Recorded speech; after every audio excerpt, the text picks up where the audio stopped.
Let's go straight across to the other big development.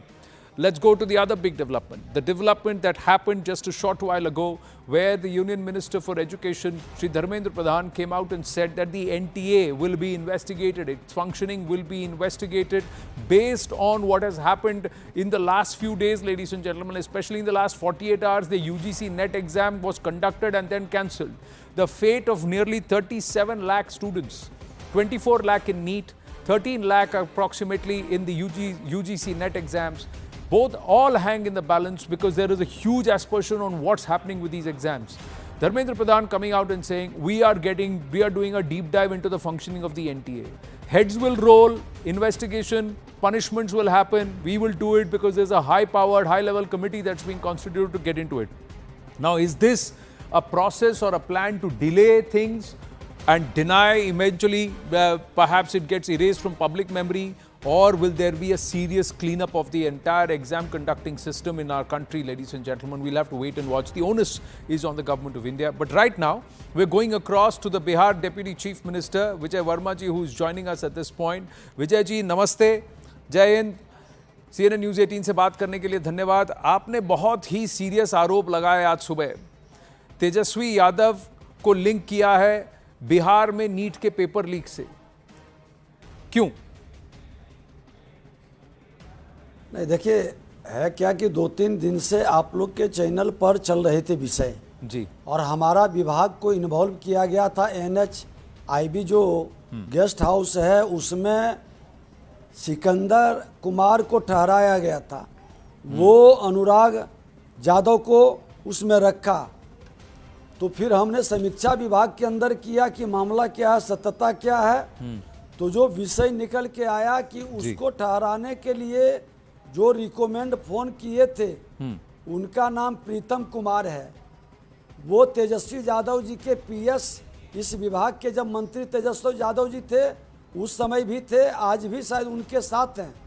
और ये उनका कॉल है 1 तारीख को आया था जी. फिर 4 तारीख को उनका 3 बार कॉल आया है. ये है उसका डिटेल. आप बताइए, ये सिकंदर, प्रीतम और तेजस्वी यादव के 60 गांठ की उच्च स्तरीय जांच होनी चाहिए.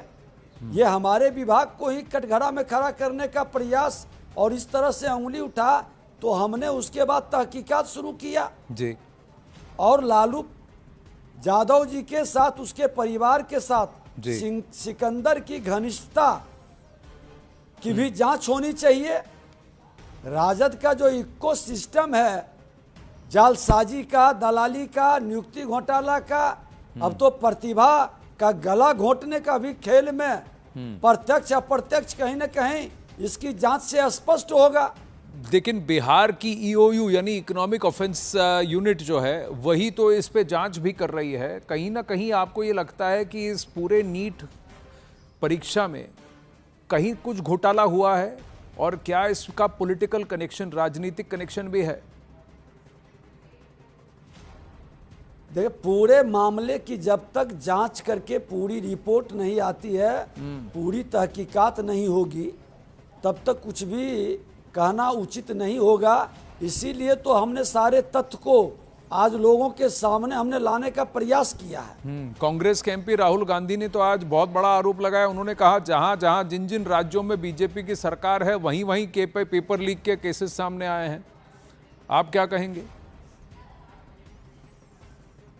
देखिए, यही तो सच्चाई जाननी है कि सरकार सिर्फ सत्ता में बैठे लोग नहीं होते हैं. विपक्ष के नेता जो होते हैं वो भी कैबिनेट मिनिस्टर का दर्जा प्राप्त करते हैं. और वो व्यक्ति सत्ता और रसूख के सहारे अपने प्रतिभाओं का गला घोंटें या उस पद का दुरुपयोग करें तो ये बड़ा गंभीर विषय होता है. और इसकी जांच उच्च स्तरीय जरूरी है, क्योंकि इसका समाधान अस्थायी होना चाहिए. और केंद्र सरकार की सजगता से राज्य सरकार भी गंभीर है और प्रयासरत है कि आखिर कौन लोग हैं जो इस खेल में सम्मिलित है. पर उप मुख्यमंत्री जी, मेरा प्रश्न आपसे ये है कि पेपर तो कहीं ना कहीं NTA के अंदर से ही आया होगा. तो क्या इस बात की भी जांच होगी कि क्या लोकल लेवल पर ऑफिशियल था या सेंटर से ऑफिशियल था, एनटीए का इन्वॉल्वमेंट, क्या इस पर भी जांच होगी? देखिए, यही जब तक जांच नहीं होती है, यही सच को तो जानना है। क्योंकि एक पावरफुल व्यक्ति के पीएस और उनसे जुड़े लोग अगर जो इसमें सम्मिलित हैं, तो ये बड़े आसानी से सामान्य लोग नहीं हैं। इसलिए इसकी उच्च स्तरीय जांच से स्पष्ट होगा और जांच की रिपोर्ट का हम लोग इंतजार कर रहे हैं। पर मंत्री जी, मैं आपसे जानना चाहूंगा, बिहार में छात्र रीनीट की बात कर रहे हैं, वापस परीक्षा की बात कर रहे हैं। अगर लीक सिद्ध होता है तो क्या पेपर वापस हो जाना चाहिए सबके लिए? देखिए, सरकार, मैं नेता प्रतिपक्ष भी रहा हूं जी, और इसके पहले भी इस विषय पर हमने स्पष्ट अपने विचार को रखा था।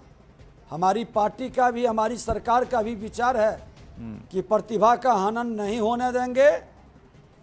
जो प्रतिभा का हनन करने में किसी भी तरह की भूमिका गड़बड़ी की है, उसका हम जांच करा करके प्रतिभा का सम्मान करेंगे। पर क्या आप फेवर में है कि परीक्षा वापस देने का अवसर सबको मिलना चाहिए? देखिए, बीमारी को दबा दे करके दबाने का सिर्फ प्रयास न हो, बीमारी का स्थायी इलाज होनी चाहिए। और आज केंद्र सरकार, राज्य सरकार दोनों इस इलाज के लिए सजग है। पूरी जांच के बाद जो रिपोर्ट आएगी तो उसका फुल ऑपरेशन होगा। और अगर इसका कोई राजनीतिक कनेक्शन निकलता है, पॉलिटिकल कनेक्शन निकलता है, तो क्या उनके खिलाफ भी क्रिमिनल एक्शन होगा, सख्त एक्शन होगा? देखिए, निश्चित तौर पर सरकार पूरी गंभीर है इस विषय पर। ऐसे लोग के साथ किसी की भी सहानुभूति नहीं होनी चाहिए और जिनका नाम आया है उनको जांच में सहयोग करनी चाहिए। विजय शर्मा जी, बहुत बहुत धन्यवाद। विजय कुमार सिन्हा जी, हमसे बहुत बात करने के लिए बहुत बहुत धन्यवाद। Thank you very very much. The deputy chief minister of Bihar, Vijay Kumar Sinha, they are speaking with us and saying that you cannot give a temporary fix for an ailment. It has to be weeded out from the root cause, and perhaps that sentiment being echoed by Mr. Dharmendra Pradhan, who said that a high-level committee will be constituted which will deep dive into the functioning of the NTA, and those who have to be punished will have to be punished. We are given to understand that in the coming days, heads will roll.